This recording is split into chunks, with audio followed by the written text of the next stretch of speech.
দেখাবো জাবা পাখি। জাবা পাখি এখানে দেখুন সব রেড আই জাবা পাখি আছে, কিন্তু হোয়াইটের মধ্যে সব রেড আই জাবা, আর এক পিস আছে ফল্ট আর ব্ল্যাক আছে একটি। আর এগুলো কিন্তু সব রেড আই পাখি আছে। তো অনেকগুলোই পাখি আছে, যারা নেবেন অবশ্যই কন্ট্যাক্ট করে চলে আসবেন, কারণ রেড আই পাখি কিন্তু অনেক চাহিদা। আর দ্বিতীয় জাবা পাখি কিন্তু এমনি দামটা কিন্তু বেড়েছে। তো যারা নেবেন অবশ্যই কন্ট্যাক্ট করে চলে আসবেন। তো দেখুন এখানে অনেকগুলো জামা পাখি আছে, এগুলো দাম রেখেছি মাত্র 450 টাকা পেয়ার। 450 টাকা পেয়ার। এখান থেকে মেল ফিমেল বেছে আপনারা নিতে পারবেন।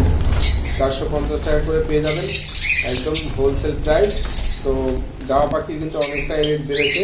আর এগুলো কিন্তু কলোনি পাখি এবং একদম ফুল অ্যাডাল্ট পাখি, নিয়ে আপনারা ব্রিডিংয়ে দিতে পারবেন। তো যারা নেবেন অবশ্যই কন্ট্যাক্ট করে চলে আসবেন, নাম্বার দেওয়া থাকবে, অবশ্যই কন্ট্যাক্ট করে চলে আসবেন। তো এগুলো পেয়ে যাবেন।